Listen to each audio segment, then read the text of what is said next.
নমস্কার বন্ধুরা, নতুন একটা পর্ব দেখার জন্য সকলকে স্বাগত। আমি আজকে আপনাদেরকে একদম কচি ডাঁটা দিয়ে দারুণ একটা রেসিপি তৈরি করে দেখাবো। দেখুন, এই ডাঁটাগুলি আমাদের জমিরে সেইখান থেকে তুলে নিয়ে এসেছে, একদমই তরতাজা, একদমই কচি। তো এগুলোকে প্রথমে আমি পাতাগুলোকে আলাদা করে নিচ্ছি।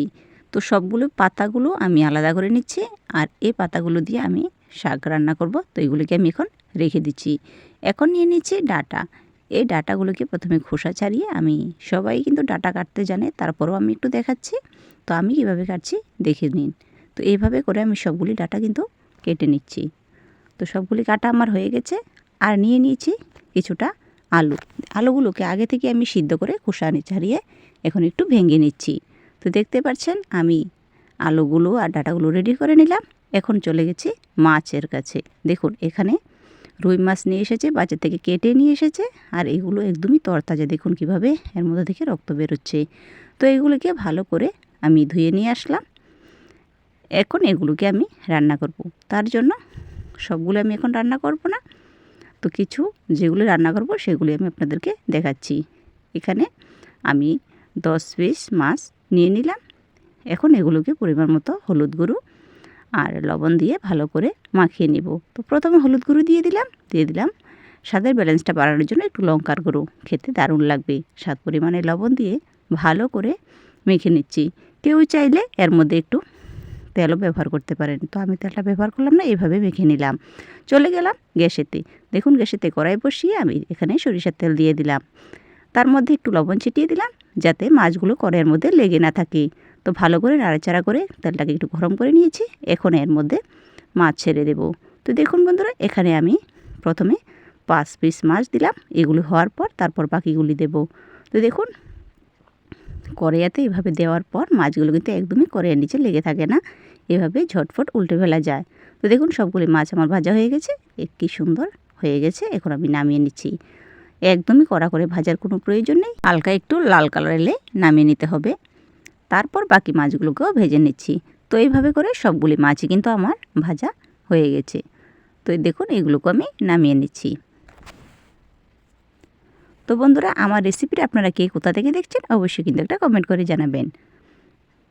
সবগুলি নামিয়ে নিলাম।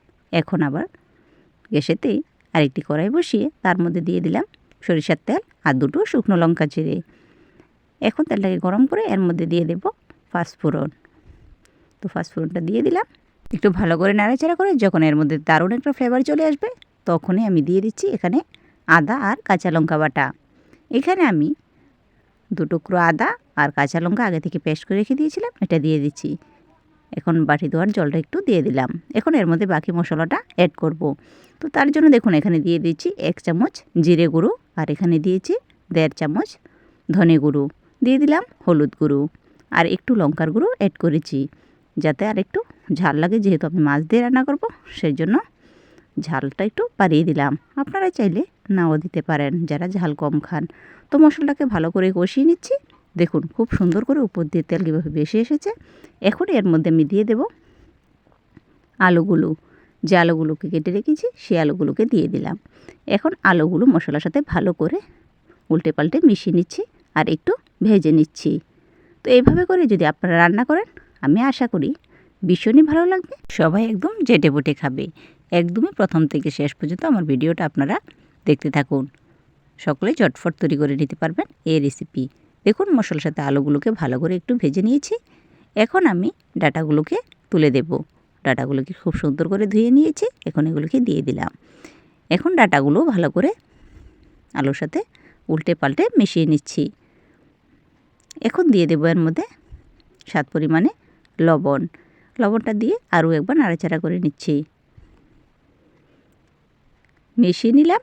এখন আমি ঢাকনা দিয়ে রেখে দেব। তো ঢাকনা দিয়ে আমি এই অবস্থাতে গ্যাসের ফ্লেমটা একদমই মিডিয়ামেতে রেখে দিয়েছি। এখন ঢাকনাটা তুলে আরও একবার নাড়াচাড়া করে নিচ্ছি। তো দেখুন, ডাঁটাগুলোকে আমি আপনাদেরকে দেখিয়ে দেব কীরকমভাবে সিদ্ধ হয়েছে। দেখুন কতটা সিদ্ধ হয়ে গেছে। ডাঁটাগুলো একদম কচি, তো একদমই নরম হয়ে গেছে। বেশিক্ষণ সিদ্ধ করার কোনো প্রয়োজন নেই। এখন ভাজা ভাজা করে নিয়েছি। এখন এর মধ্যে জল অ্যাড করে দিচ্ছি।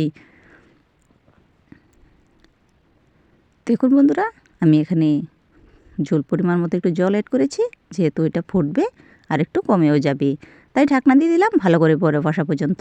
আমি মিনিমাম 5 মিনিটের মতো ঢাকনা দিয়ে রেখে দিয়েছি। এই অবস্থাতে খুব সুন্দর করে কিন্তু বরফ চলে এসেছে। আর দেখুন একদমই নরম হয়ে গেছে ডাটাগুলো। এখন এর মধ্যে আমি ভেজে রাখা মাছগুলোকে অ্যাড করে দেব। আস্তে আস্তে আমি সবগুলি মাছ দিয়ে দিচ্ছি। তো বন্ধুরা, আমার রেসিপিটি আপনাদের কেমন লাগে অবশ্যই কিন্তু একটা কমেন্ট করে জানাবেন। কমেন্ট করলে পরে যেতে পারে। তো দেখুন বন্ধুরা, সবগুলি দিয়ে হালকাভাবে একটু নাড়াচাড়া করে নিচ্ছি। এখন আবার একটু ঢাকনা দিয়ে রাখবো মাত্র 1 মিনিটের জন্য। এবার দেখুন ঢাকনাটা তুলে আমি আপনাদেরকে দেখিয়ে দিচ্ছি। এই যে দেখুন, রান্না কিন্তু খুব সুন্দরভাবে হয়ে গেছে। বেশিক্ষণ সময় লাগেনি, খুব ঝটফটে কিন্তু এই রেসিপিটা তৈরি করা যায়। এভাবে যদি আপনারা রান্না করেন আশা করি গরম ভাতের সাথে তো জাস্ট জমে যাবে। ছোট বড় সকলে কিন্তু চেটেপুটে খাবে। একবার আপনারা এইভাবে রান্না করে দেখুন। রান্নাটা আমার হয়ে গেছে, এখন আমি গ্যাসটাকে বন্ধ করে দিয়ে নামিয়ে নিচ্ছি। তো দেখুন বন্ধুরা কেমন হয়েছে, কতটা সুন্দর, কতটা পারফেক্টভাবে আমার রান্নাটা তৈরি হয়ে গেছে। তো এই রেসিপিটা আপনারা কে কোথা থেকে দেখছেন অবশ্যই কিন্তু একটা কমেন্ট করে জানাবেন। যারা যারা আমার চ্যানেলটাকে এখনও সাবস্ক্রাইব করেনি তারা অবশ্যই চ্যানেলটাকে সাবস্ক্রাইব করে আমার পাশে থাকা বেল আইকনটিতে ক্লিক করে রাখবেন। তাহলে যখনই কোনো আমি নতুন ভিডিও আপলোড করব সঙ্গে সঙ্গে নোটিফিকেশান আপনাদের কাছে পৌঁছে যাবে। আর যারা আমার এই রেসিপিটা ফেসবুক থেকে দেখছেন তারা অবশ্যই পেজটাকে ফলো করে দেবেন। দেখুন আমি একটি থালাতে সবগুলি মাছ কীভাবে নিয়ে নিলাম, কতটা সুন্দর, কতটা পারফেক্টভাবে তৈরি হয়ে গেছে। তাহলে বন্ধুরা আজকের জন্য এই পর্যন্তই। দেখা হবে নেক্সট ভিডিওতে। সকলে ভালো থাকবেন, সুস্থ থাকবেন। ধন্যবাদ।